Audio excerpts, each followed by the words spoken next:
Today, let's start with a confession. How many of you, when you hear the word discipline, instantly feel a slight wave of depression wash over you? Now be honest. We associate discipline with punishment, restriction, and military drill sergeants yelling at us at 5 a.m. We look at highly disciplined people and think, wow, they must have zero joy in their lives. They probably even count their almonds. We tell ourselves, I don't want that rigid life. I'm a free spirit. I like to go with the flow. But let's look at where the flow actually takes most people. If you have no structure, going with the flow usually means floating down the river of least resistance straight into 3 hours of doom scrolling on your phone, a messy kitchen, and a lingering sense of anxiety because you didn't do what you actually wanted to do today. As a human behavior expert, I'm here to completely flip your definition of this word. Discipline is not a restriction. I repeat, not a restriction. Discipline is actually the architecture of your freedom. Welcome to the Due to Expire podcast. I'm your host, Corey Kennard. Now, let's grow.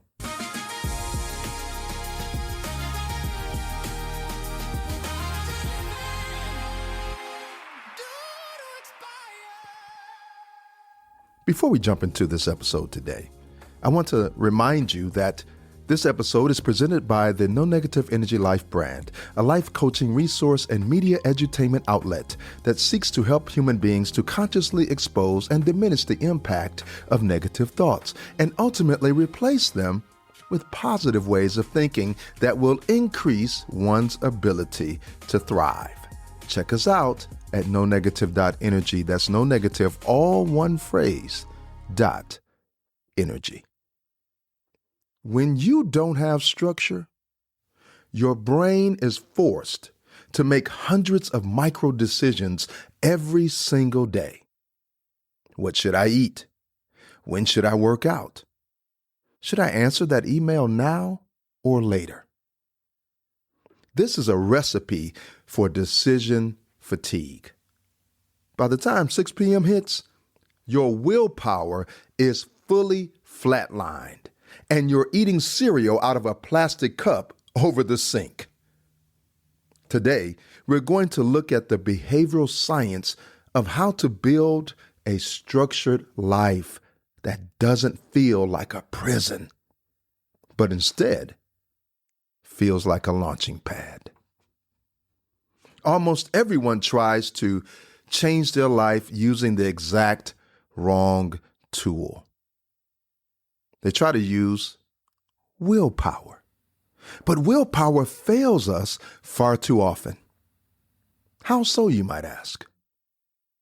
Well, first of all, your prefrontal cortex, the part of your brain that is responsible for logic, decision-making, and self-control, runs on a very limited fuel supply of glucose. Every time you force yourself to do something you don't want to do, you burn that fuel. Pioneering behavioral research on ego depletion shows that self-control is like a muscle. If you use it constantly to resist temptation or force focus throughout a chaotic day, it fatigues. Here's the takeaway. If your life relies on you feeling motivated or using brute willpower to do the right thing, you will fail 95% of the time. Highly disciplined people don't have superhuman willpower. They just have better systems. And then there is what is known as the comfort loop. Your brain's primary evolutionary goal is to keep you alive and to save energy. To your ancient brain, routine and comfort equal safety. Change and effort equal what? Danger. So, When you try to establish a new discipline, your brain will actively lie to you to get you to stop. It will say, "We can start tomorrow," or "You're tired today." I want you to expect the lie. That's right. Expect your brain to lie to you. It's just your biology trying to keep you on the couch. Upon hearing all of that, you may ask, how do we build structure without suffocating our spontaneous joy? This is something we all want, right? That spontaneous joy. We like to use 3 core behavioral principles at No Negative Energy to create a kinetic structure.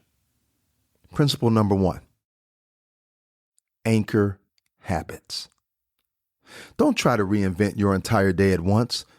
That's how people burn out by January 5th when it comes to their New Year's resolutions. Instead, use a method called habit stacking or anchoring that you've heard me talk about before. Look at something you already do every single day without fail. Drinking your morning coffee, brushing your teeth, pulling into your driveway after work. Those are your anchors. Take the new discipline that you want to establish and attach it directly to one of your anchors. Here's an example. After I pour my first cup of coffee, which is my anchor, I will write down my top 3 priorities for the day. This is my new structure. By doing this, you are letting the established neural pathway do the heavy lifting for the new behavior. Principle number 2 is this. We need to create an environmental design and friction management. If you want to understand human behavior, look at the path of least resistance. We are inherently lazy creatures as human beings. If there's friction between us and a good habit, we will not do it. If there is zero friction between us and a bad habit, we will do it instantly. That's just the way that we're wired. Therefore, redesign your physical environment to force compliance. Want to go to the gym at 6 a.m.? Put your shoes next to the bed so you literally trip over them when you get up. You want to stop checking your phone first thing in the morning? Charge it in the bathroom or a completely different room overnight. Make the bad habits hard and make the structured habits ridiculously easy to start. And then there's principle number 3. All right, you ready for it? Here we go. The 2-minute rule for momentum. This is actually a thing. When you think about structure, we look at the giant macro goal, such as, I need to organize my entire house. I'm sick of it. Or, I need to write a new book. The sheer size of the task paralyzes the brain. In behavioral psychology, the hardest part of any action is the activation energy. This is the transition from doing nothing to doing something. Well, what's the solution? Scale your structured habits down so that they take less than 2 minutes to start. Read 1 page. Put on your running shoes. Open the spreadsheet. Once you cross the activation barrier, momentum takes over. Done. You are on your way. Now, as we move through our 40s and 50s and 60s, our biggest structural problem isn't just a lack of desire. It's an overcrowded calendar. We have allowed our lives to become cluttered with other people's priorities. Let's look at the data on time management and emotional well-being. Studies show that individuals who explicitly track their time misestimate how much time they actually waste by up to 4 hours a day. We aren't actually too busy. We are just structurally unorganized. It's funny that somewhere along the line, we forget that no is a complete sentence. It doesn't require a paragraph of justification. You don't have to explain everything every time you say no. Like if someone asks, "Hey, can you help me move this weekend?" No. That's it. Now, if they ask why, here you go. Now you're explaining. Because I value my lower back and I value our friendship. That's why I'm saying no. Too much explanation gets us in trouble. Let your no be simply no. And then structure requires boundaries. Every time you say yes to something superficial that you don't actually care about, which we often do, you are actually saying a subconscious no to your health, your peace of mind, and your personal goals. As we prepare to close out this podcast today, I want to leave you with this thought. Design your day before someone else does. There is a massive difference between being busy and being productive. Being busy is chaotic movement without a map. Like you're all over the place. Being productive, though, is targeted execution. A life without structure isn't free. It is at the mercy of whatever distraction, notification, or external demand that happens to hit you. And then you respond. You are letting the world write the script for your life and then wondering why you feel tired at the end of the day. Tomorrow morning, you have a choice.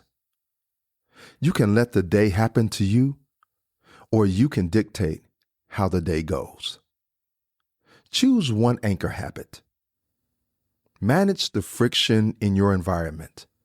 Give yourself the gift of a scaffold that supports your biggest dreams. Discipline is how you love yourself in the future. It is looking ahead and saying, I care enough about where I'm going to put the systems in place today in order to get me there. Keep your energy kinetic, take control of your canvas, and build a life by design and not by default. I want to thank you for listening today. I'm your host, Corey Kennard.